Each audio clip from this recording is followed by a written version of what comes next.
You've just arrived at the campsite. The trailer's all set up, but it's chilly outside and it's even chillier inside. So you go to turn your furnace on and nothing.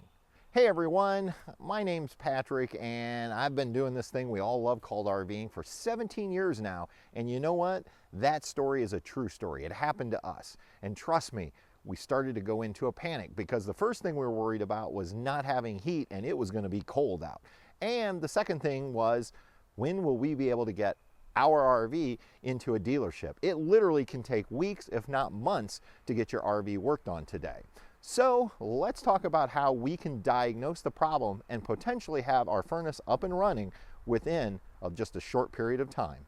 The first place I always start is at the propane tank. Now, usually I make sure we have enough propane on board, but sometimes you forget how much you used on the prior trip. So I always come out and I make sure that I have propane in my propane tanks, because if we don't, that's a simple fix. The next thing we need to do is make sure that we don't have any air in our propane line.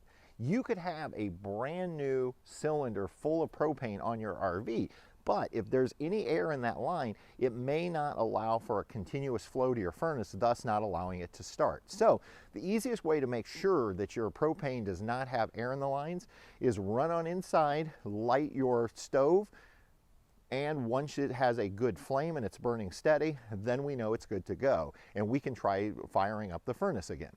Now, if the furnace still won't light, we're not done. Now, is it possible that the issue with your furnace is actually at the thermostat? Sure, it's possible, but if we go ahead and we click through till we get to the heat setting, and then we go ahead and set it for more than what it is so that the furnace will actually kick on. And if we're getting a reading here like I'm getting right now, once you hear that click, it's sending the signal out to your furnace to say, hey, it's time to ignite. One last thing to check before we move back outside to the furnace is you can always check for the fuse. Now, our panel is labeled from the manufacturer and tells me exactly where the furnace fuse is, and so I carry a little fuse tester and I can test that just to make sure there's no issues with a blown fuse. I'd like to take a moment to thank today's video sponsor, Bob's Mug Coffee. If you like fresh roasted coffee beans, look no further than Bob's Mug Coffee. Once you place your order on their website, it goes directly to their roasters where they roast up your beans fresh, package them, and ship them directly to your home. In addition to having great coffee, Bob's Mug Coffee donates at least 5% of their monthly profits to great charities like Make-A-Wish and DAV. Their newest roast, Colonel Woody's Italian Roast, has 100% of the profits going to DAV. And Travels with Delaney is proud to partner with Bob's Mug Coffee by kicking in an additional $5 per bag, up to $2,000 in 2022 for every bag of Colonel Woody's that's sold. To get your Bob's Mug Coffee, visit their link down below in the description for this video and make sure you use promo code TWD. You'll save 10% on your entire coffee order when you order at least 2 or more bags. Now, I'm sure you're thinking, geez, Patrick, this is your great advice, but trust me, you don't know how many times I've had people reach out to me with their furnace not working, and they just forgot to diagnose the simple things. And eventually we found out either they were out of propane or there was just air in their lines. But that's not always the case. Now, we access our furnace right here on the outside of the trailer, and there are just 4 screws that I have to remove so that we can get into the actual furnace. Make sure that you always turn off the power at the electrical source, and I also do the battery disconnect because the fan on your furnace does run off the 12 volt. I just like to be extra cautious when working anywhere near electricity. Now that I have the screws loosened, I can go ahead and pull off this cover plate. We just want to make sure that we hold on to our screws, so I'm going to just set this and the cover plate off to the side. Now, the first thing you're going to see when you're looking at your furnace, and you do not have to be an HVAC specialist to figure this out, trust me.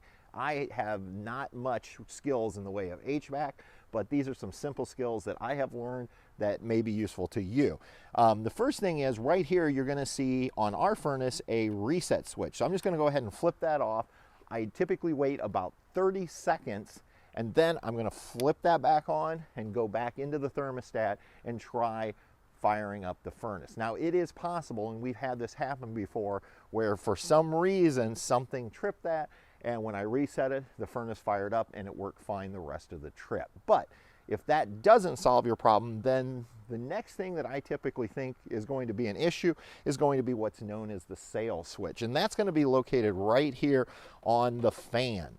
And with this, again, make sure your power is all shut off, but there are just 2 screws and our sail switch. Just gently, we're going to pull this out. And you can see it's nothing but a little metal fin that when the fan kicks on, it's going to put enough pressure to push that in to say, go ahead and ignite your furnace. Now, if you have pets in your RV, it is possible that pet hair gets in here and gets on this. And so sometimes you just need to wipe off this sail switch, or just kind of take a small vac in here and sweep that out. That may be the problem. There may be just enough pet hair or dust on the sail switch that it's too heavy and cannot actually function.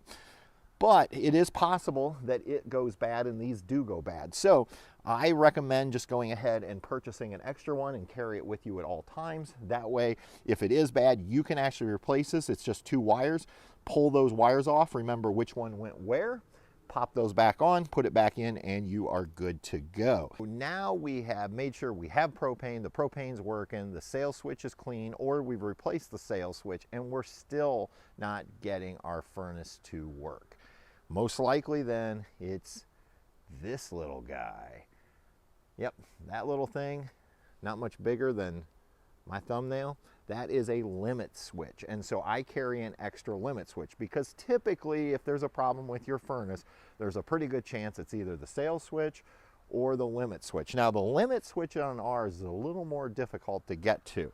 It is located right back here all the way at the back, which means I need to carry with me an extra long screwdriver that's magnetic so that I can unloosen the 2 little screws, 1 on each side, and then I have to have an extra long way to pull that out, pull the wires off, reattach to this new one, and then get it back in there and screw it into place. But that would be the other option. Now I like to carry an extra sail switch and an extra limit switch with me at all times. You can pick both of these up on Amazon when they're in stock, and they're not that expensive. We started this whole video talking about propane and did we have enough? I'm going to link a video for you to watch next on the sensors we used so we know at all times exactly how much propane is in our tanks. And until next time, everybody, we'll see you on down the road. Good night.